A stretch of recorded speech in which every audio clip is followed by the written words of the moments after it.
cumpliendo la gran comisión de nuestro Señor Jesucristo de, por tanto, ir y hacer discípulos a todas las naciones, enseñándoles que guarden todas las cosas que os he mandado. Es un hermoso y grandioso privilegio estar aquí con ustedes esta noche. Nos gozamos en adorar, alabar y exaltar el nombre del Señor. Gracias, querido Yosabel, por esas alabanzas y ese canto que Dios ha sido fiel aún en este tiempo de pandemia, de crisis, de huracanes. Dios sigue siendo fiel y podemos confiar en la fidelidad de Dios. Y en esta noche, mis queridos hermanos, vamos a entrar al estudio de la palabra y lo vamos a hacer en Juan capítulo 20 y 21.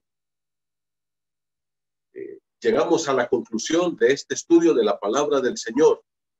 Llegamos al final de este prolongado estudio, pero muy maravilloso que Dios nos ha dado en el Evangelio de Juan, que hemos titulado el Evangelio del Dios Salvador. Es el libro que más personas se han convertido a través de estudios que se han dado de este libro de Juan. Y estamos ya en la parte octava. Dividimos este libro, estos 21 capítulos, en 8 partes. Y la octava parte, hermanos, le hemos titulado El Verbo de Dios obtuvo la victoria de las victorias, la resurrección de entre los muertos. El Verbo de Dios obtuvo la victoria de las victorias. La resurrección de Cristo, mis hermanos, es lo más importante. Claro, su encarnación, todo eso es importante, pero un Cristo muerto no trae salvación. Un Cristo en la tumba es un Cristo derrotado. Un Cristo en la tumba es un Cristo que no puede salvar. ¿Cuál es la diferencia entre el cristianismo y todas las otras religiones del mundo? Del budismo, del sintoísmo, del islam, de cualquier otra religión que ustedes quisieran mencionar. Bueno, porque sus líderes están en la tumba. Allí están las tumbas de ellos con sus cuerpos. Y ahí están, porque no pudieron resucitar, ni lo hicieron, ni lo van a hacer. La resurrección de Cristo es la corona, es lo más grande que usted puede pensar. Y hoy vamos a comenzar este estudio del capítulo 20 y 21 de Juan. Y el domingo, hermanos, a partir de las 10:30 de la mañana, vamos a hacer un resumen de la resurrección. Por ejemplo, una buena pregunta que tenemos para ustedes y que la vamos a contestar el domingo es, ¿qué es la resurrección, hermano? ¿Qué es la resurrección? Y saben una cosa, cuesta encontrar una definición y hemos estado buscando, leyendo y no es fácil, pero queremos contestar esa pregunta. Luego, ¿cuáles son las apariciones de Jesús después de resucitado? Vamos a poner un orden, así como lo dan las Escrituras. Y luego vamos a hablar de la importancia de la resurrección, para cerrar haciendo este pequeño resumen de todo el Evangelio de Juan. Yo espero que continuemos estudiando la palabra de Dios, que no te pierdas estos estudios, hermanos. Son estudios que Dios pone en nuestro corazón y que podemos compartir con ustedes. Ahora vamos a entrar entonces al Evangelio de Juan, capítulo 20. Dijimos, estamos en la octava parte, la última parte del Evangelio de Juan. El Verbo de Dios obtuvo la victoria de las victorias, la resurrección de entre los muertos. Es interesante que cuando estaba estudiando este capítulo, estos 2 capítulos, Juan capítulo 20 y 21, hermano, me llamó la atención que en estos 2 capítulos habla de la resurrección, pero ¿sabes cuántas veces menciona la palabra resurrección? Es interesante que tú los leas, porque a pesar de que los 2 capítulos están llenos de la resurrección de Cristo, solamente una vez dice que era importante que Jesús resucitase de los muertos. Una vez en los 2 capítulos, a pesar de que los 2 capítulos hablan de la resurrección de Cristo. Me llamó mucho eso la atención, porque Juan en estos 2 capítulos, hablando tanto de la resurrección, solo una vez menciona esta palabra. Y puedes leerlo ahí en tu casa, detenidamente. Y ahí habla de que apareció, habla de que se levantó, de muchas otras palabras. Pero resurrección o el verbo resucitar solamente se menciona una vez. El verbo resucitase de entre los muertos. Quiero decirte que la resurrección de Cristo ya también estaba profetizada en el Antiguo Testamento. 1000 años antes de Cristo, el gran rey David, en el Salmo 16:10, profetizó que su cuerpo no iba a quedar en el sepulcro, no iba a haber corrupción, no se iba a descomponer. Cuando viene el día de Pentecostés, en Hechos capítulo 2, el apóstol Pedro cita el Salmo 16:10 y dice, se puede decir que el rey David murió, su tumba está ahí y su cuerpo está ahí en la tumba, pero siendo profeta, él habló de Cristo, de que su cuerpo no iba a quedar en el sepulcro, ni su carne vería corrupción, no se iba a descomponer. El Salmo 16:10, en el Antiguo Testamento, 1000 años antes de Cristo, profetiza la resurrección del Señor Jesucristo. El Señor Jesucristo mismo habló una y otra vez de que le era necesario morir, pero que al tercer día él iba a resucitar. Cuando le pidieron señal, él dijo, no les daré señal, sino la señal del profeta Jonás. Así como Jonás estuvo 3 días y 3 noches en el corazón de la tierra, así el Hijo del Hombre también va a estar 3 días y 3 noches en el corazón de la tierra.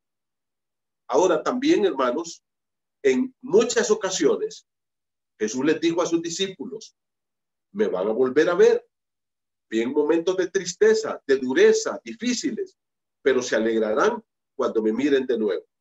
Por tanto, la resurrección de Cristo era un evento profetizado y que se cumplió tal y como estaba escrito en la palabra de Dios, tal como el Señor Jesucristo mismo lo dijo. El Señor Jesucristo murió. Él fue clavado en la cruz y eso ya lo estudiamos. El viernes, más o menos, a las 3 de la tarde, murió el Señor Jesucristo. Él estuvo en la cruz, ya muerto, y fue bajado por José de Arimatea y por Nicodemo, el que vino a Jesús de noche, que está su historia ahí en Juan capítulo 3, lo bajaron de la cruz, más o menos entre 5 y 6 de la tarde. Pilato les entregó el cuerpo una vez que él comprobó que Jesús estaba muerto. Él mandó a cerciorarse de que Jesús estaba muerto. O sea, no es cierto que Jesús se desmayó. Muchos de los teólogos liberales, como niegan todo lo que son los milagros de la Escritura, incluso hay algunos teólogos como Pullman, un teólogo alemán, que habla de la desmitologización de la Biblia. Y eso dice él, que hay que quitarle los mitos a la Biblia. Y eso de que Jesús murió y resucitó, de que Jesús convirtió el agua en vino y de que todos esos son mitos, cuentos. Entonces hay que quitarle todo eso a la Biblia. Incluso en el Antiguo Testamento, eso de que pasaron el mar, eso es mito. Eso es como historias folclóricas que habían en la nación de Israel y que ahí fueron contadas en la Escritura. Pero cuando nosotros vamos a la Biblia y le quitamos todo eso, ¿qué nos queda de la Biblia? No nos queda nada, mi hermano. La Biblia está llena de milagros y los milagros no contradicen la ciencia ni la razón humana, sino la sobrepasan. La sobrepasan y eso es muy importante que tú lo entiendas. Los milagros no contradicen ni la ciencia ni la razón, sino están por encima de ella, están más allá de ella. El mismo Dios que puso las leyes naturales, Él ha roto esas leyes naturales en algunos momentos para demostrar su poder, que Él es el Dios omnipotente, que es el creador del cielo y de la tierra. Por tanto, Pilato constató que realmente Jesús había muerto. Por tanto, bajaron el cuerpo José de Arimatea, Nicodemo, probablemente con la ayuda de algunas otras personas más. Y dice que lo sepultaron y el Señor estuvo entonces, hermanos, ese día, sábado, y el domingo por la mañana, el Señor Jesucristo resucitó.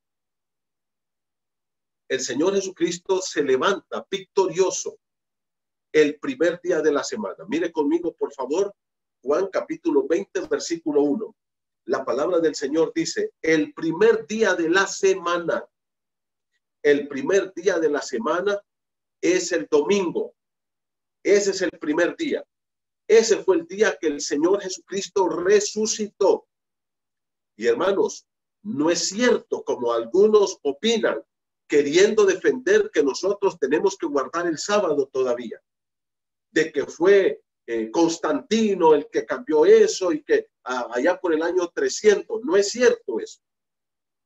Cuando Cristo resucita el primer día de la semana, que es el domingo, y usted va ya al libro de Hechos, en los primeros capítulos, dice que la iglesia se reunía el primer día de la semana. ¿Por qué se cambió? Porque nosotros como cristianos celebramos esa gran victoria de nuestro Señor Jesucristo. Celebramos que Él venció al último de los enemigos, la muerte. Y eso lo dice el libro de Hebreos, que nosotros estábamos durante nuestra vida esclavos a servidumbre, al temor de la muerte. Pero Cristo derrotó la muerte. Allí en la cruz Cristo derrotó el pecado. Pagó por nuestros pecados. En la cruz Cristo derrotó a Satanás. Le dio un golpe mortal a Satanás. En la cruz Cristo derrotó al mundo. Todo ese sistema pecaminoso. Pero cuando Él resucita, derrota al último enemigo, que es la muerte. Por eso Pablo en el libro de 1 Corintios 15 pregunta, ¿dónde está, oh muerte, tu aguijón? ¿Dónde, oh sepulcro, tu victoria? Cristo lo derrota. Por eso nosotros nos congregamos el domingo, porque el domingo fue el día de la gran victoria de Cristo, el primer día de la semana. Ahora, hermanos, ¿qué pasó? Bueno, dice que ese domingo, muy temprano por la mañana, versículo número 1, estoy leyendo Juan capítulo 20, verso 1, dice que todavía estaba oscuro. María Magdalena fue de mañana al sepulcro y vio quitada la piedra del sepulcro. Es interesante, cuando vamos al Evangelio de Marcos 16:1, dice que venía María Magdalena, venía María, la madre de Jacobo, y venía Salomé. Juan, por su narración, él solo menciona a María Magdalena, porque ese es el interés de Juan cuando escribe el Evangelio. ¿Okay? Porque María Magdalena es la primera que ve al Señor resucitado. Por eso es que Juan se detiene solo con ella aquí en su Evangelio. Juan no está contradiciendo a Marcos ni diciendo que no iba María, la madre de Jacobo, ni Salomé. Juan se enfoca en ella porque a él le interesa por la narración que nos va a hacer. No hay contradicción, hay complementación. Eso ya se los he dicho, hermanos. Los evangelios no se contradicen, se complementan las historias. Acuérdense que Mateo, Marcos, Lucas y Juan cuentan la historia de Jesús con un propósito diferente cada uno, a auditorios diferentes, con temas diferentes. Entonces ellos se enfocan en aquellos puntos que les interesaba narrar para su auditorio. Y Juan entonces se enfoca en María Magdalena. A María se le llama Magdalena, hermanos, porque era de un pueblo llamado Magdala. Era una mujer que había estado endemoniada y que Jesús la sanó y la salvó. Ahora, esta mujer, María Magdalena, era una mujer apasionada por Cristo. Una mujer que en su tiempo, en su momento, amó al Señor Jesús como yo creo nadie más lo amó. Yo creo que ni aún sus discípulos amaron tanto a Jesús como lo amaba María Magdalena. Un amor tan grande que aún hoy los pervertidos, esos enfermos sexuales, confunden este amor santo, puro, un amor de gratitud de María Magdalena con un amor erótico. E incluso algunos obscenos, blasfemos, dicen que ella fue esposa de Jesús, que fue amante de Jesús. Porque esta mujer tiene un amor profundo, pero era un amor santo, era un amor de gratitud, era un amor, hermano, como el que realmente nosotros debemos de tener por el Señor Jesucristo. Ahora, ellas fueron al sepulcro. María Magdalena llega al sepulcro. Pero ¿qué dice aquí en el versículo número 1? Dice, vio quitada la piedra del sepulcro. O sea, cuando ella llega, ya la piedra está quitada, está corrida hacia un lado. ¿Y qué dice? Versículo número 2. Entonces corrió María Magdalena y fue a Simón y al otro discípulo. Este otro discípulo, hermanos, es el apóstol Juan. Y dice aquel al que amaba Jesús y le dijo, se han llevado del sepulcro al Señor y no sabemos dónde le han puesto. Si ustedes se dan cuenta aquí, María Magdalena e incluso allá en el libro de Marcos 16 dice que iban platicando porque entendían que era una roca que estaba ahí tapando la entrada al sepulcro y pensaban, ¿cómo vamos a hacer? ¿Quién nos va a mover esa roca para poder entrar y poner estas especias aromáticas sobre el cuerpo del Señor Jesucristo? Pero cuando ellas llegan, la piedra está quitada. La puerta está abierta. María dice que se inclinó, fue a ver y salió corriendo. María Magdalena se impactó al ver el sepulcro abierto y no ver ahí al cuerpo del Señor Jesucristo. Ella regresa a la ciudad corriendo entonces para avisar a los discípulos que se han robado el cuerpo de Jesús, que el sepulcro está abierto y que el cuerpo no está. Ahora, en ningún momento ella pensó en la resurrección de Cristo. Creo que ni los apóstoles pensaron en eso. El aviso de ella es que se habían robado al cuerpo de Jesús. Y así lo dice el versículo número 2. Se han llevado del sepulcro al Señor y no sé dónde le han puesto. Ella no pensó realmente de que Jesucristo había resucitado. Y ahora entran en escena Pedro y Juan.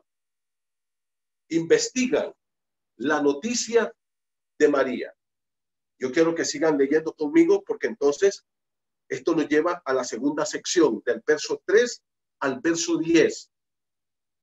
Dice, y salieron Pedro y el otro discípulo y llegaron al sepulcro. Corrían juntos y fueron al sepulcro, perdón. Corrían los dos juntos. Pero el otro discípulo, Juan, corrió más aprisa que Pedro y llegó primero al sepulcro.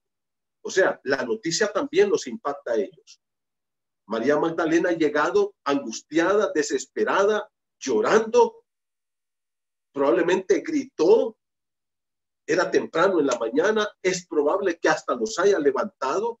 Y dice que salieron corriendo. Lógicamente, Pedro ya era un hombre mayor.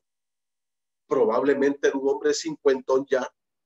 Juan era un cipote que de 20 años tal vez. Y corrió más aprisa que Pedro. ¿Y qué dice la Biblia? Mira el versículo número 5. Bajándose, dice que llegó primero al sepulcro Juan y se bajó. Claro, era una cueva. Y dice, y vio los lienzos puestos ahí, pero no entró, solamente se asomó. Dio unos pocos pasos dentro del sepulcro y pudo ver allá los lienzos. Entonces, dice la palabra que Juan llegó primero y más o menos intentó entrar, probablemente tuvo temor, probablemente tuvo no sé qué, respeto, pero no entró. Claro, Pedro era más impulsivo Y Pedro llega y va de paso para adentro, al fondo, a ver qué había pasado. ¿Okay? Ahora, es interesante que la palabra que usa aquí, mis queridos hermanos, en el versículo 5, vio los lienzos puestos ahí, pero no entró. La palabra vio en el griego es la palabra blepo, el verbo blepo, mirar y ver. Pero este verbo, hermanos, habla de una vistada así rápida, de una mirada rápida. ¿Okay? Pero luego entonces llega Pedro. Lógicamente no venía tan largo. Y entra al sepulcro, versículo número 6. Luego llegó Simón Pedro tras él y entró al sepulcro. Yo les dije, Pedro era más impulsivo y Pedro no se detenía a pensar, ¿será que puedo entrar o no? Pedro llega y va de paso, corre hasta adentro. ¿Y qué dice? Y vio los lienzos puestos allí. Pedro entró en el sepulcro y vio los lienzos que estaban puestos ahí. Ahora, ¿qué implica esto? Sigamos leyendo. Dice, y el sudario que estaba sobre la cabeza de Jesús, no puesto con los lienzos, sino enrollado en un lugar aparte. Ahora entonces, hermanos, ustedes saben que a los muertos en el antiguo mundo los enrollaban en telas, ¿okay? Como momias, y de ahí los sepultaban. Le enrollaban la cabeza y ahí los dejaban en el sepulcro. ¿Qué es lo que Pedro mira? Mira dos cosas. Uno, dice, vio los lienzos puestos ahí. ¿Puestos dónde? Sobre el sepulcro. Sobre el sepulcro. Y luego dice, y el sudario que le habían envuelto en la cabeza, ese lo vio puesto en otro lado, acomodado. Dice, no puesto con los lienzos, sino enrollado en un lugar aparte. ¿Qué es lo que Pedro detalla? Pedro detalla dos cosas. Uno, los lienzos que habían enrollado el cuerpo de Jesús estaban intactos sobre la tumba. Sencillamente no estaba el cuerpo. Es como cuando encontramos, por ejemplo, un caparazón de caracol. Ahí está el caparazón entero, pero el caracol no está dentro. Los lienzos estaban puestos, tal como el cuerpo fue acomodado en la tumba. Como que el cuerpo se evaporó y salió.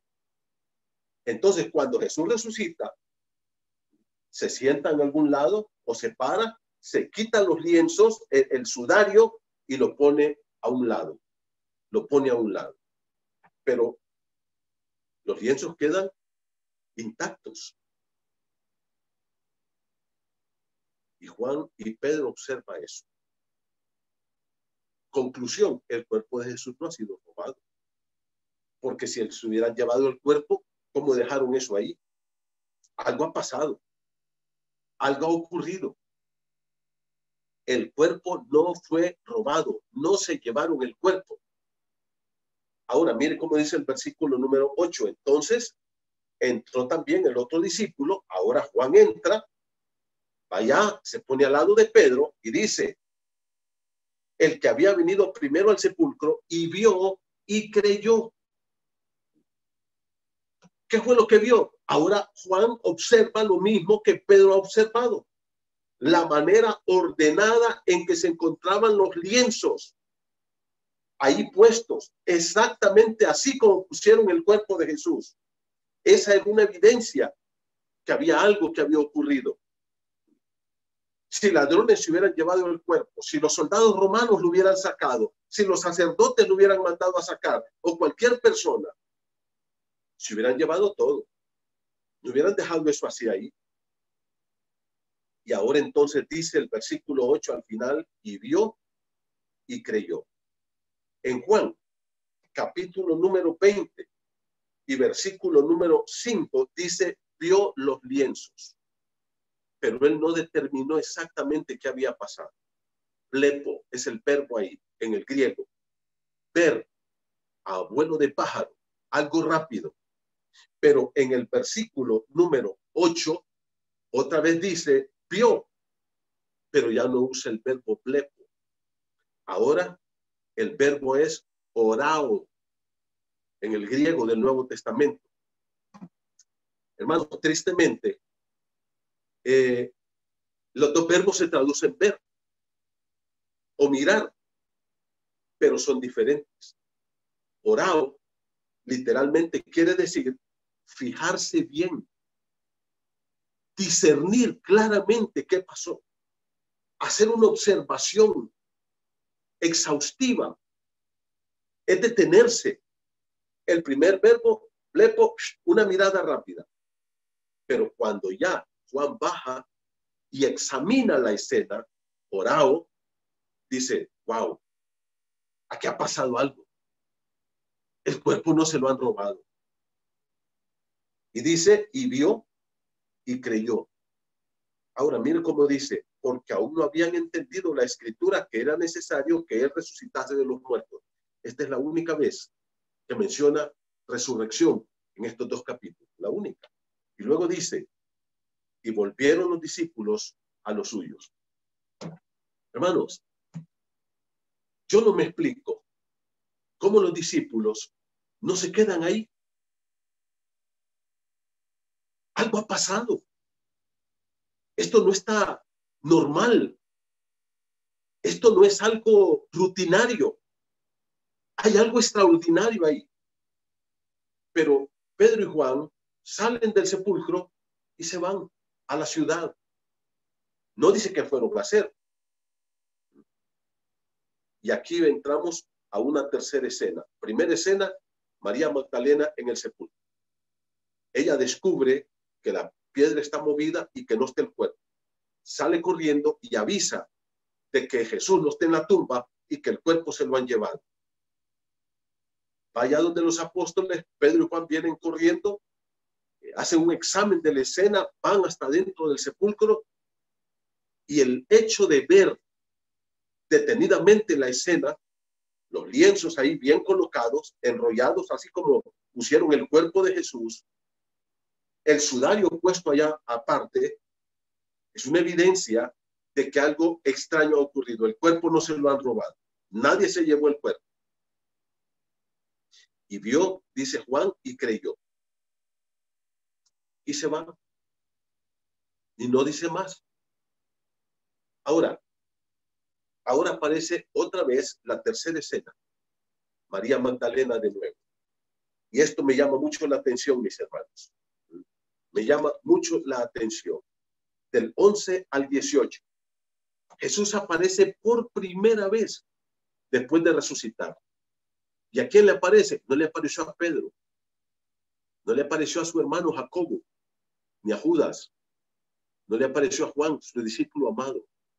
Le aparece a María Magdalena. Aquellos se fueron.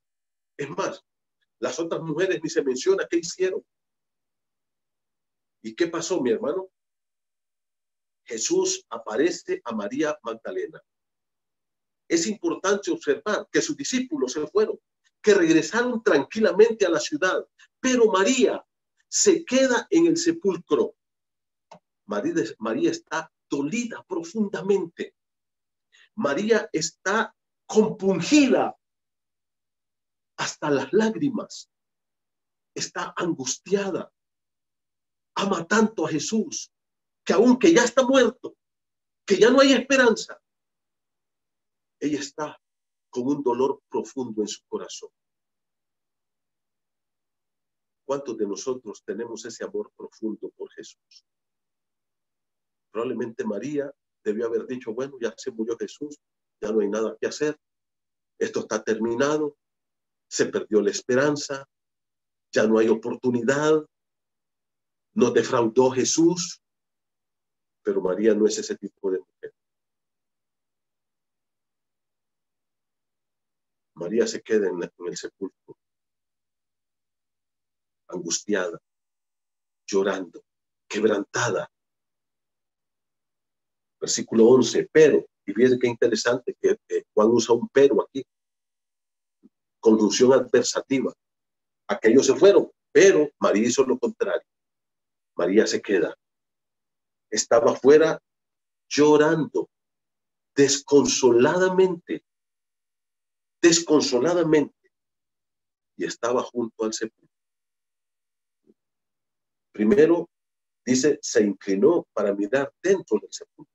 María no podía creerlo y estaba llorando, sus ojos estaban llenos de lágrimas y se inclina y queda viendo hacia adentro y dice, ¿qué pasó aquí?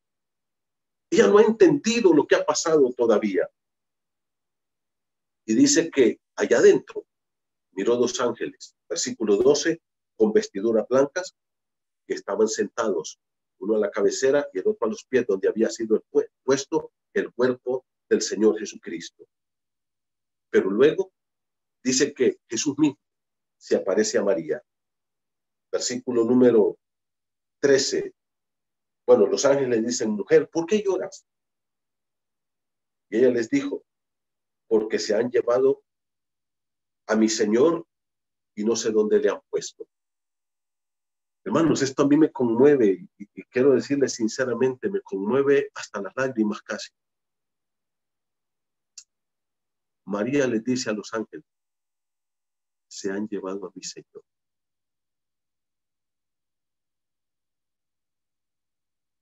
Un Señor muerto. Un Señor que ya no tiene esperanzas. Un Señor que ya está entregado. Pero esta mujer, aun cuando Jesús está muerto, le dice a los ángeles, se han llevado a mi Señor. Adorando a Jesús, reconociéndolo como el Rey de su vida, como el amo.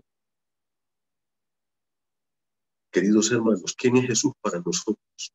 Aún ahora que ha resucitado, que fue exaltado hasta lo sumo, que se le dio un nombre que es sobre todo nombre, que es el Rey del universo. ¿Qué es Jesús para ti? ¿Qué es Jesús para mí, mi hermano? Esto me conmueve en lo más profundo de mi corazón. Esta mujer llorando al lado del sepulcro dice, se han llevado a mi Señor. ¿Cuál Señor si estaba muerto ya? Ella no tiene esperanza de la resurrección. Por eso está llorando. ¿Cuál Señor? Un Señor muerto.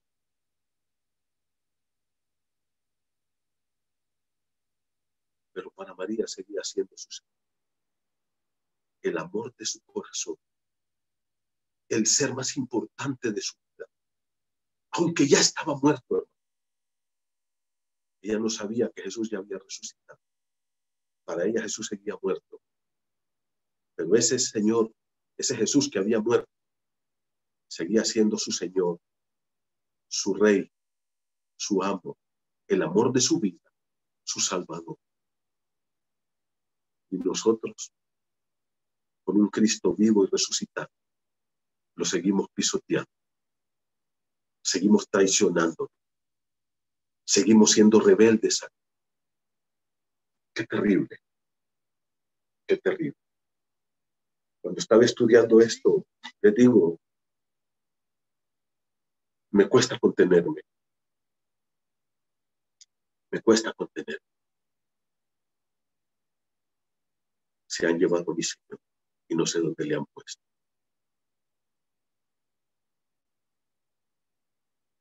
Cuando había dicho esto, se volvió y vio a Jesús que estaba ahí.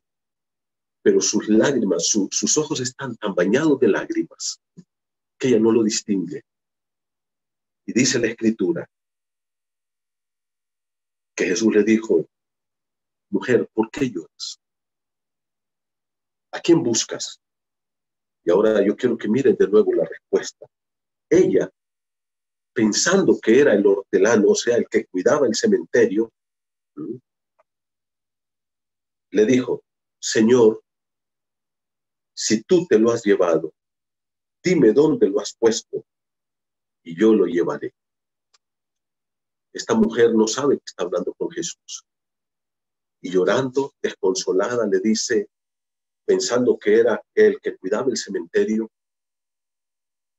si tú lo tienes el cuerpo, dime por favor, y yo me encargo de traerlo de nuevo a la tumba. Jesús le dijo, María. Y en ese momento, ella reconoce la voz de Jesús.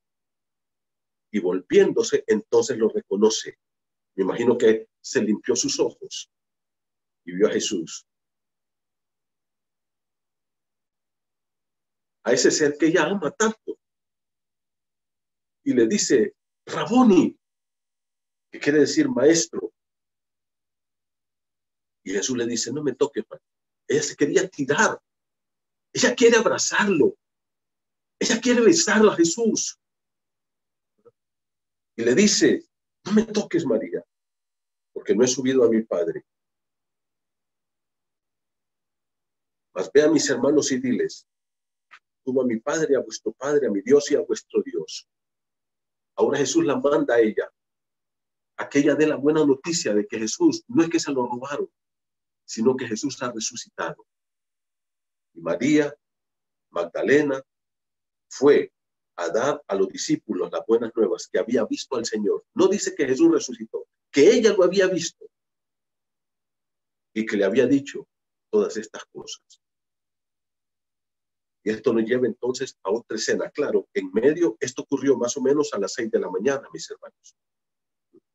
Pero esto va hasta más o menos las 9 de la noche. O sea, desde las 6 de la mañana que María platica con Jesús, Juan se reserva todo ese día, ese domingo, hasta como a las 9 de la noche. ¿Qué pasó? Bueno, después el Señor apareció a Pedro, habló con Pedro. Luego el Señor apareció a los 2 discípulos que iban camino a Emaús esa tarde. Y en la noche, más o menos tipo 8 o 9 de la noche, ocurre esta escena, que es el cuarto escenario de la resurrección que nos narra Juan. El primer escenario, María Magdalena en el sepulcro, descubre que han quitado la piedra y que Jesús no está. Ella sale, da el aviso. Segundo escenario, Pedro y Juan vienen al sepulcro y miran. Tercer escenario, Jesús aparece a María Magdalena ahí en el sepulcro y la manda a que dé aviso que él ha resucitado. Cuarto escenario ahora. Jesús aparece a sus discípulos. Esto ocurrió ya por la noche. ¿Okay? Dice el versículo 19 al 23. Cuando llegó la noche y aquel mismo día, el primero de la semana, el día que Jesús resucitó, estando las puertas cerradas en el lugar donde los discípulos estaban reunidos por miedo a los judíos, ellos todavía tienen miedo. Hacía 3 días habían matado a Jesús. Ellos todavía no están seguros de la resurrección. No han entendido esto. Cuando Jesús va camino a Emaús, y eso lo puede leer en el libro de Lucas 24, dice que Cleofas y el otro discípulo, yendo con Jesús y caminando y platicando con Jesús, sin saber que era Jesús, le dicen, esto que te narramos de lo que pasó con Jesús, de cómo lo mataron, hace 3 días que pasó. Aunque hoy, por ahí unas mujeres andan diciendo que Jesús resucitó, pero nadie les cree. Mire qué interesante eso. Eso lo dice Lucas en Lucas 24. Por ahí dice, hemos oído de unas mujeres que andan diciendo que Jesús resucitó, pero nadie les cree. Y Jesús les dice, insensatos y tardos de corazón para creer lo que dicen las escrituras. Y ahí Jesús le va a dar una pasada con la escritura. Ahora, mis hermanos, ese mismo día, los discípulos están encerrados, están todavía miedosos, no creen en la resurrección todavía. Y ahí, versículo número 19, Juan enfatiza las puertas cerradas. Enfatiza eso. Mire conmigo, por favor. Estando las puertas cerradas, verso 19, en el lugar donde los discípulos estaban reunidos por miedo de los judíos, vino Jesús y puesto en medio dijo, paz a vosotros. Las puertas cerradas. Eso implica que la enseñanza que nos quiere dar aquí la escritura es que el cuerpo de la resurrección, mi hermano, es un cuerpo que no tiene la misma naturaleza que tiene este cuerpo. Que el cuerpo de la resurrección tiene una naturaleza diferente, que no está limitado por el tiempo ni por el espacio. Por ejemplo, Jesús iba a Emaús, llegó a la ciudad, los discípulos, Cleofas y el otro lo retienen, le invitan a cenar y cuando Jesús parte el pan, ellos dicen, es el Señor. Jesús se aparece a ellos, le quita la venda de sus ojos. Pero ¿qué dice? En ese momento desapareció. ¿Y dónde estaba ahora Jesús? Ahora está en Jerusalén. El cuerpo de resurrección no tiene límites. El día que yo resucite, el día, mi hermano, que tú resucites, por ejemplo, si queremos ir a San Pedro, no vamos a tener que ir aquí al aeropuerto a comprar un pasaje de avión o ir ahí a la empresa de autobuses para ir a San Pedro. No necesitamos eso. Ese cuerpo no envejece, no está limitado por el tiempo, no está limitado por el espacio. Como están estos cuerpos nuestros ahora. Y aquí podemos ver entonces que cuando la piedra del sepulcro es quitada, ¿se acuerdan que cuando María llega, la piedra ya estaba quitada? La piedra del sepulcro no fue quitada para que Jesús saliera. Jesús no necesitaba que quitaran esa piedra. Su cuerpo podía pasar esa piedra y salir sin ningún problema. La piedra fue quitada para que los que estaban afuera pudieran ver allá adentro la evidencia de que Jesús había resucitado, que no estaba en el sepulcro. Hace muchos años, cuando estaba en el seminario, tuve un maestro fantástico, formidable, don Francisco La Cueva. Y estábamos en una clase de cristología y estábamos viendo la resurrección de Cristo, y él dijo esta frase que se me quedó grabada hasta hoy. Los judíos, Anás y Caifás especialmente, con el Sanedrín que estaba formado por los ancianos, 71 ancianos, odiaban tanto a Jesús, le tenían tanto odio, que si Jesús no hubiera resucitado, si realmente los apóstoles hubieran ido al sepulcro en la noche y hubieran robado el cuerpo de Jesús, ellos lo hubieran buscado. Anás, Caifás y los líderes, los ancianos de Israel, lo hubieran buscado por mar y cielo, por mar y tierra, hasta encontrar ese cuerpo. Y después lo hubieran pasado por todas las calles de Jerusalén, haciéndole ver a la gente que realmente Jesús no había resucitado. ¿Por qué no lo hicieron? Porque no pudieron agarrar a Jesús, porque Jesús resucitó. Y esa noche Jesús se presenta a sus discípulos. En el verso número 19, Jesús llega y se pone en medio de ellos, puertas cerradas, no hay límites para el cuerpo de resurrección. ¿Y qué dice? Paz a vosotros. Paz a vosotros. Si nosotros recordamos el día que Jesús fue capturado en el huerto de Getsemaní, los discípulos se fueron todos corriendo. En el tiempo del juicio, la tortura, la crucifixión, no estaban. Juan y Pedro probablemente andaban por ahí. Ellos se escondieron. Pedro negó al Señor.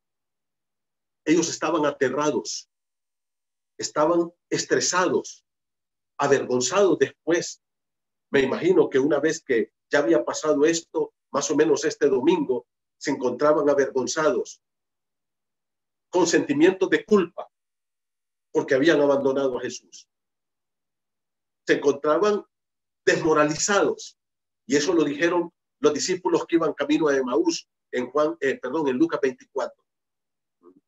Nosotros, dice, creíamos que él era el que iba a redimir a Israel. Estamos desmoralizados. Estaban desesperanzados. Y cuando Jesús llega, no los regaña, hermanos. No les pega una reprimenda, no les dice cobardes, no les dice esto y lo otro, no. ¿Qué les dijo? Paz a vosotros. Irene Jumín en el griego, que es la misma traducción de Shalom Alejem en el hebreo. Pero este Shalom y este Eirene, de estos idiomas originales, hermanos, no solamente es paz, sino satisfacción personal, prosperidad en todo, tranquilidad absoluta. Lo que Jesús les dice, quiero todas las bendiciones de Dios para ustedes. No les da una reprimenda, no los regaña, los anima y los bendice. Y hace 6 cosas Jesús aquí. 6 cosas. Mírenlas conmigo. Primero, les dijo, paz a vosotros. Les dio su bendición. Segundo, les mostró las evidencias de que Él era Jesús. El mismo que había estado con ellos por 3 años. El mismo que habían visto clavado en la cruz. El mismo que habían puesto en el sepulcro. Ese mismo Jesús. Mire conmigo, por favor, versículo número 20. Y cuando hubo dicho esto, les mostró las manos y el costado. O sea, les dijo, muchachos, porque me imagino que estaban con los ojos muy abiertos, asustados, incrédulos. Y les dijo, miren, ven, aquí está la cicatriz de los clavos. Miren mi costado. ¿Se acuerdan? Cuando el soldado romano le metió la lanza. Lo que Jesús les dice es, yo soy. La tercera cosa que Jesús hace, lo bendice de nuevo. Mira el versículo 21. Entonces Jesús les dijo otra vez, paz a vosotros. Primero los bendijo. Segundo, les mostró las evidencias de que Él era el mismo Jesús. Tercero, lo vuelve a bendecir. Cuarto, los comisiona. Oiga, mi hermano, ¿cómo Jesús se pone a hacer esto, hombre? A este grupo de cobardes, de incrédulos. Y usted puede decir muchas cosas más, pero Jesús no, Él cree en ellos. Y a veces tú puedes decir, yo no creo en Jesús, pero Jesús sí cree en ti, mi hermano. Y mire cómo dice el texto. Versículo número 21. Como me envió el Padre, así también yo los envío. ¿Se dan cuenta? La cuarta cosa, lo vuelve a comisionar. Y esto va a ser la última enseñanza de Jesús, el último mandato. Vayan por todo el mundo y prediquen el evangelio a toda criatura. Unos 40 días después. ¿Qué hace Jesús? Los comisiona. En quinto lugar, los capacita. Versículo número 22. Y habiendo dicho esto, sopló y les dijo, recibid el Espíritu Santo. El Espíritu Santo es el que nos da el poder, nos da la capacidad. En el libro de Hechos 1:8, cuando Jesús está por subir ya al Padre definitivamente, los discípulos le preguntan, ¿vas a restaurar el reino de Israel en este tiempo? Jesús les dice, no les toca a ustedes saber los tiempos ni las sazones que el Padre puso en su sola potestad, pero recibiréis poder cuando haya venido sobre vosotros el Espíritu Santo y me seréis testigos. El poder del Espíritu Santo es el que nos da el valor para testificar de Cristo. El Señor entonces no solamente los comisiona, sino los capacita también. Ahora, hermano, quiero aclarar algo.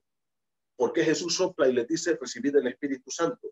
Porque en este momento todavía esto pertenece al sistema del Antiguo Testamento cuando el Espíritu Santo no venía sobre las personas. En Hechos 2, ese sistema cambia y somos bautizados con el Espíritu Santo desde el momento en que recibimos a Cristo. Yo hoy, como pastor, no tengo que estar soplando sobre nadie para que la gente reciba el Espíritu Santo. Cuando tú recibiste a Cristo, el Espíritu Santo vino y moró en ti y eres el templo del Espíritu y vas a ser el templo del Espíritu siempre. Y por último, en sexto lugar, Jesús les da autoridad. 6 cosas. Lo bendice, les dice paz a vosotros. Segundo, les muestra evidencias. Tercero, lo vuelve a bendecir. Cuarto, los comisiona. Quinto, los capacita. Y sexto, les da autoridad. Verso 23. A quienes remitieres los pecados, les son remitidos. Y a quienes se los retuvieren, les son retenidos. ¿Qué dice Jesús? Ustedes tienen la autoridad. ¿Cuál es esto? Esto es la predicación del evangelio. Cuando yo no predico el evangelio, estoy permitiendo que las personas retengan sus pecados. Pero cuando yo les predico el evangelio, son liberados. Son liberados. La iglesia tiene el poder de predicar el evangelio. Y al predicar el evangelio, estamos nosotros desatando el poder de Dios para que los pecados de las personas puedan ser perdonados.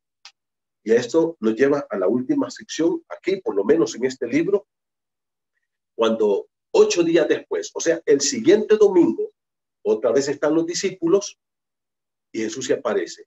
¿Y quién está ahí? Tomás. Tomás no estaba el domingo de la resurrección. A saber dónde andaba Tomás escondido, a saber dónde se había metido, pero no estaba con los discípulos. Y claro, los discípulos le dicen, Tomás, Jesús resucitó y lo hemos visto. Y Tomás dice, no, a mí no me metan ese cuento, yo no creo. Si no lo miro, no voy a creer. Y Jesús 8 días después se presenta y le dice, Tomás, aquí están las evidencias. Y Tomás cae de rodillas y le dice el versículo 28, Señor mío y Dios mío. Y Jesús le dice, porque viste, creíste. Felices los que no vieron y creyeron.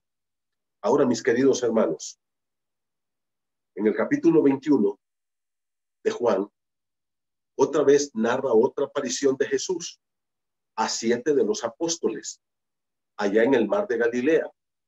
Primeras apariciones en Jerusalén. La aparición del capítulo 21, del 1 al 14, eso es en el mar de Galilea, al norte. Ya los discípulos se habían ido, habían pasado muchos días ya. Y Juan dice, vamos a pescar, y se va a pescar al mar con 7 discípulos, con 7 de sus conciertos. Y dice que no pescaron nada en toda la noche. Pero en la mañana Jesús aparece y les dice, tiren la red a la derecha. Y ellos la tiran y recogen una gran cantidad de peces.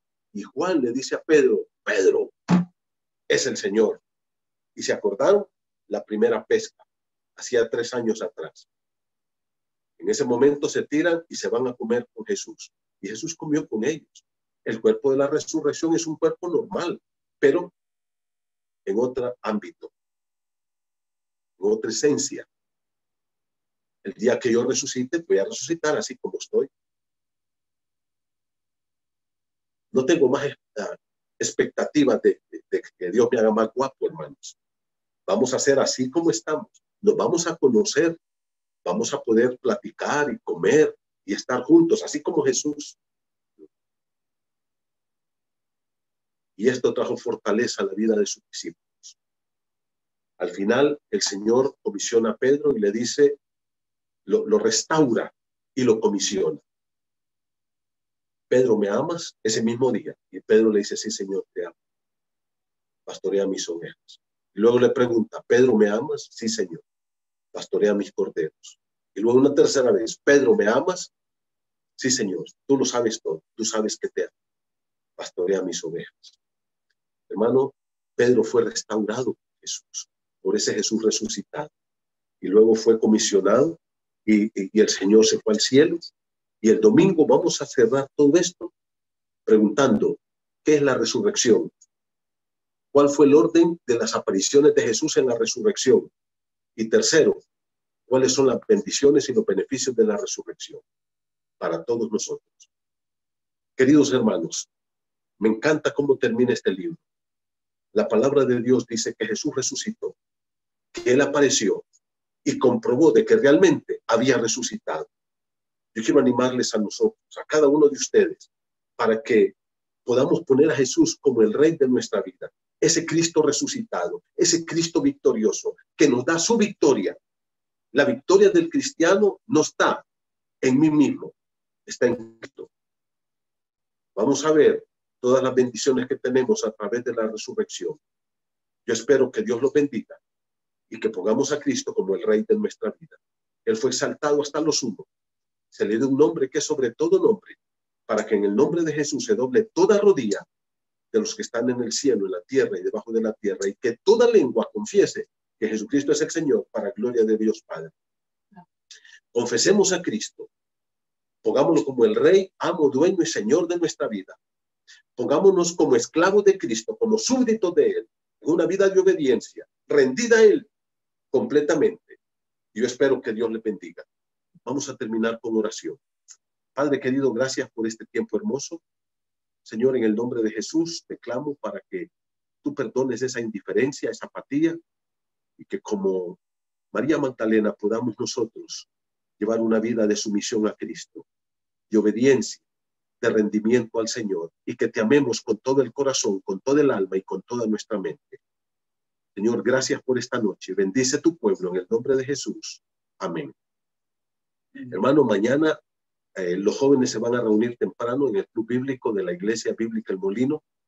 Luego tenemos el grupo de trascendentes a las 7 de la noche, y el domingo a las 9 de la mañana tenemos la escuela dominical, y a las 10:30 tenemos nuestra reunión general. Usted está invitado. Les amamos mucho. Que Dios los bendiga.